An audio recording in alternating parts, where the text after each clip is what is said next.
मेरे channel top 5 MS में मैं सौर सिंह आपके लिए आज इस वीडियो में निर्देशांक ज्यामिति के ये 3 बहुत बेहतरीन सवाल लेकर आया हूं। देखिए, तो ये तीनों सवाल आपको देखने हैं। इसमें आपको जो समझ में आए वो आप सवाल देख सकते हैं। पहला, दूसरा, तीसरा स्किप करके आगे पीछे करके आप सॉल्व कर सकते हैं। फिलहाल हम शुरू करते हैं पहले सवाल से। तो पहला सवाल हमारा है, बिंदु दिए हैं, एक बिंदु ए है और एक बिंदु बी है। जोड़ने वाली रेखाखंड इसको समत्रिभाजित यानी समान 3 भागों में विभाजित करती है कि बिंदु के निर्देशांक चाहिए। तो हम चित्र बना लेते हैं। पहले एक रेखा बनाई हमने। पहला बिंदु है ए, इसके निर्देशांक है 2, -2 और दूसरा बिंदु है हमारे पास बी, जिसके निर्देशांक है -7, 4। अब समत्रिभाजित करने के लिए 2 बिंदुओं में मिलेंगे। एक बिंदु हमने लिया पी और एक बिंदु लिया हमने क्यू।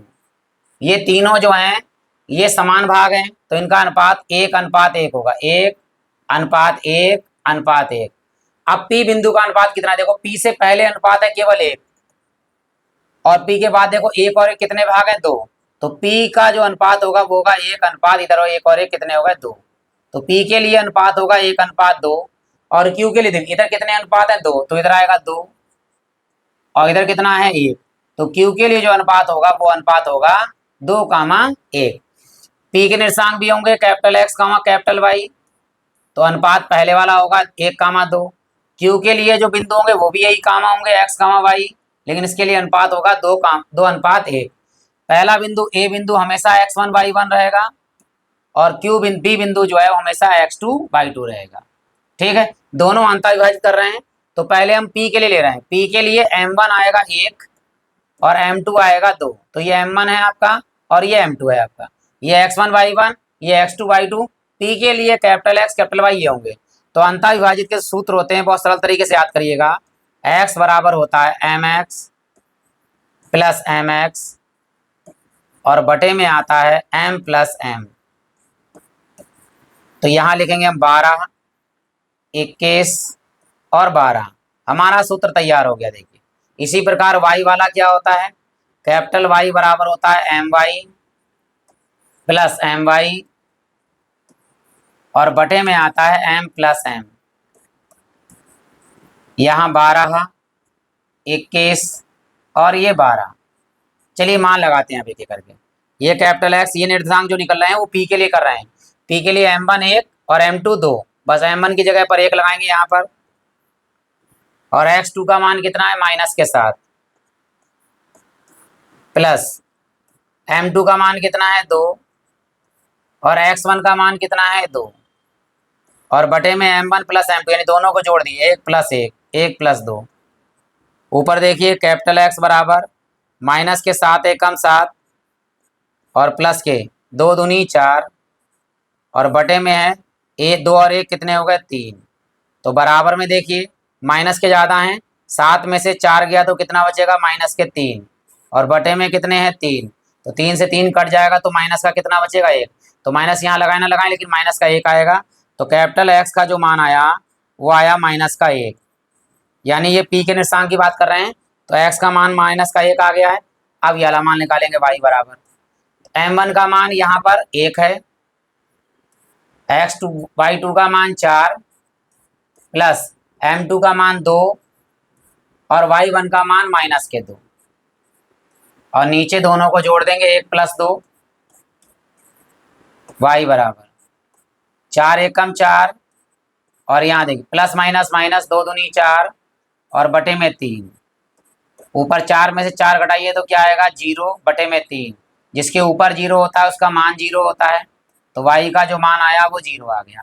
तो हमारे पास P के निर्देशांक आ गए। P के निर्देशांक क्या आ गए आपके? -1, 0। तो यहाँ लिखेंगे अतः जो P के निर्देशांक हैं वो है कैपिटल X, कैपिटल Y। जो P का निर्देशांक हो गया X का मान -1, Y का मान 0, -1, 0। तो ये एक निर्देशांक आ गया P का। अब Q के लिए देखिए क्या होगा। Q के लिए केवल M1, M2 का मान बदल जाएगा। M1 का मान हो गया 2 और M2 का मान हो गया 1, बस। बाकी X1, Y1 ये रहेंगे, X2, Y2 ये रहेंगे। अब P हट जाएगा, अब Q के लिए हो जाएगा। तो यहाँ लिखेंगे Q के लिए, Q के लिए जो अनुपात है हमारा वो बदल गया है, वो हो गया है 2:1। 2 का M1 और ये M2। चलिए फिर ये अंतःविभाजित है, सूत्र लगाएंगे अंतःविभाजित का। कैपिटल X बराबर क्या होता है, mx प्लस mx बटे में m प्लस m, यानी 12, 21 और 12।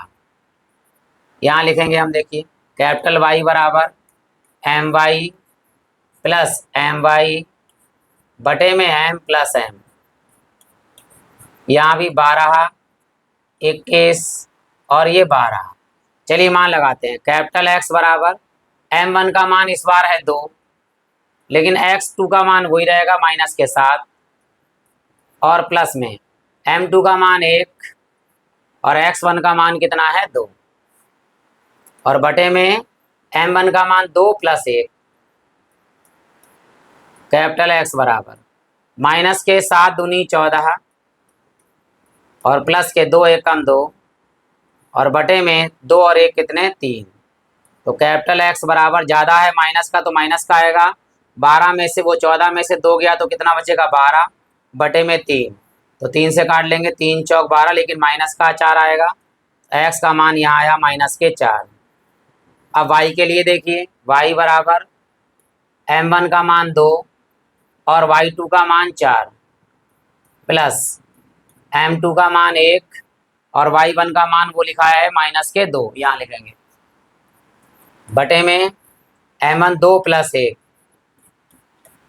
Y बराबर, यहाँ 4 दूनी 8 माइनस के 2 1 प्लस माइनस प्लस माइनस 2 एकम 2 और बटे में 2 प्लस 1 कितना 3।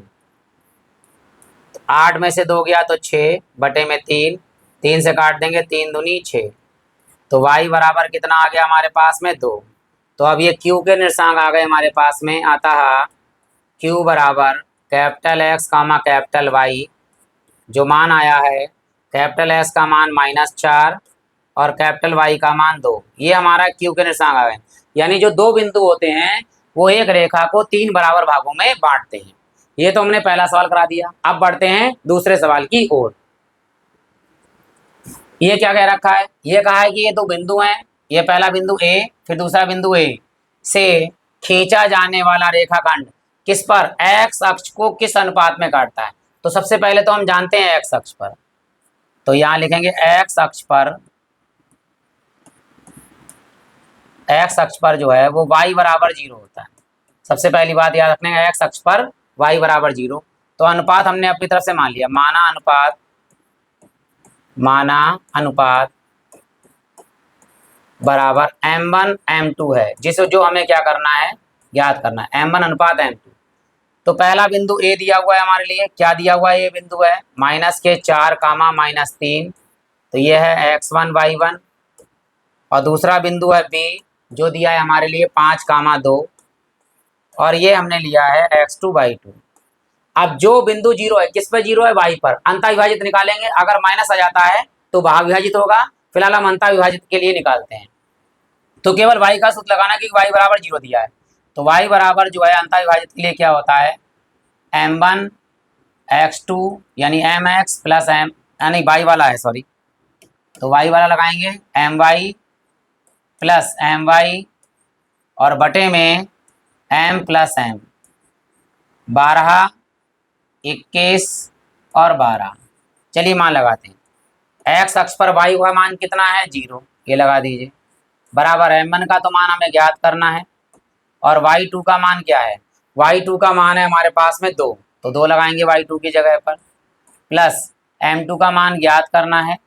x1 का मान कितना है, y1 का मान है -3 और बटे में हमारे पास में m1 प्लस m2। ये m1 प्लस m2 है, इसकी 0 से गुणा करेंगे, यहाँ बटे में है तो यहाँ गुणे में आएगा, तो 0 के साथ जब गुणा होगी m1 प्लस m2 की तो ये पूरा 0 हो जाएगा आपका। बराबर में कितना है 2m1 और प्लस माइनस माइनस के 3m2, ये 0 से गुणा होगी तो पूरा 0, बराबर 2m1 और माइनस में 3m2। तो m1 को इधर ले आइए, प्लस का माइनस का हो जाएगा, तो माइनस के 2m1 बराबर -के 3m2 सबसे पहले माइनस से माइनस कैंसिल हो गया, ये m2 m1 के बटे में लेके आएंगे, अचर पद के बटे में ले आएंगे। तो यहाँ जो आ गया है m1 बटे m2, m1 बटे m2 और बराबर में हमारे पास कितना है 3 और ये बटे में चला जाएगा 2, तो 3 बटे 2। तो हमारे पास जो अनुपात आया है, अतः अनुपात m1 अनुपात m2 जो प्राप्त हुआ है वो हुआ है 3:2। 3:2 वो भी अंतःविभाजित है, क्योंकि अंतःविभाजित का सूत्र लगाया हमने, अंतःविभाजित का सूत्र आ गया। तो ये 2 सवाल हो गए आपके पास। अगर कोई कमी दिखे तो कमेंट बॉक्स में आप कमी कर सकते हैं। अगर वीडियो पसंद आया हो तो आप लाइक कर सकते हैं। अब बढ़ते हैं अगले सवाल की। ये सवाल दिया है हमारा कि एक रेखाखंड का एक अंत बिंदु होता है अंत बिंदु 13,19 है, और यदि इसका मध्य बिंदु जो है वो -9,30 है, तो दूसरा अंत बिंदु के निर्देशांक ज्ञात करने हैं। तो अंत बिंदु क्या होते हैं, देखिए ये मान लीजिए पहला बिंदु ए, ये अंत बिंदु पहला वाला है, ये अंत बिंदु दूसरा वाला हो गया। यानी रेखाखंड के दोनों एंड पॉइंट जो है वो अंत बिंदु कहलाते हैं। और ये मध्य बिंदु एम हमें दे रखा है, एम क्या क्या दे रखा है, देखो जो पहला अंत बिंदु है वो है 13,19, ठीक है, और मध्य बिंदु जो दिया हुआ है वो है -9,30, और दूसरा अंत बिंदु निकालना है यानी बी का मान, तो हमने इसे अपनी तरफ से x, y मान लिया, ये निकालना है। तो पहले बिंदु को हमने ले लिया x1/1 और दूसरे बिंदु को अंत बिंदु को ले लिया हमने x2/2, और मध्य बिंदु होता है कैपिटल X और कैपिटल Y। तो मध्य बिंदु का सूत्र क्या होता है वो लिखते हैं, मध्य बिंदु बटे में कैपिटल X बराबर होता है x1 + x2/2 और कैपिटल Y बराबर होता है y1 + y2/2। मान लगाते हैं, देखिए कैपिटल X का मान कितना है, कैपिटल X का मान है -9 बराबर x1 का मान 13 प्लस x2 का मान x जो हमें ज्ञात करना है, और बटे में हमारे पास में है 2, ठीक। जिसके नीचे कुछ नहीं होता उसके नीचे 1 होता है, तिरछी गुणा करनी है। x का मान निकालना है तो 13 इधर ले आइए, 13 + x और बराबर में माइनस की गुणा 9 से होगी 2 की, तो माइनस के 9 दूनी 18, ये 13 प्लस के इधर आके काय के हो जाएंगे माइनस के, तो x बराबर -18 माइनस के वाले 18 और ये प्लस के 13 है तो इधर आके हो जाएंगे -13। तो हमारे पास जो x का मान आया है वो कितना आया है, दोनों को जोड़ लेते हैं, दोनों माइनस के तो माइनस के आएंगे, ठीक है। 18 और 13 कितने हो जाएंगे 31। देखो 8 और 3 कितने हो गए, 8 3 11, हासिल आया 1, 1 और 1 2 और 1 कितने हो गए 3। तो जो स्मॉल x का मान जो आया है वो आया है -31। अब हमें निकालना है ये इसका y का मान, तो कैपिटल Y का मान कितना दिया है 30 बराबर y1 का मान 19 प्लस y2 का मान y हमें ज्ञात करना है बटे में 2, जिसके नीचे कुछ नहीं उसके नीचे 1, y का मान निकालना है तो इसकी गुणा इधर कर दीजिए 1 से, 19 प्लस y और बराबर में 30 दूनी कितने हो गए 60। तो 19 प्लस का इधर आगे काय का हो जाएगा माइनस के, तो y बराबर 60 - 19, ठीक। तो घटा देते हैं, देखिए हम तो y बराबर हमारे पास आया, जब 60 में से 19 घटाएंगे तो हमारे पास आएगा 41। तो घटा लेते, देखो 10 में से 9 गया तो कितना आएगा 1, और यहाँ बचे 5, 5 में से 1 गया तो कितना बचेगा 4, तो यानी 41 आ गया। तो हमारे पास जो आंसर आया है, अतः दूसरा अंत बिंदु निकाला है, तो यहाँ लिख देंगे दूसरा अंत बिंदु। अंत बिंदु क्या लिया था हमने, b जो था हमारे पास में x, y, तो b जो x, y का मान आया है वो आया है -31 और कॉमा में 41। ये हमारा आंसर हो गया, और इसी के साथ ये वीडियो समाप्त होता है। आप लोगों का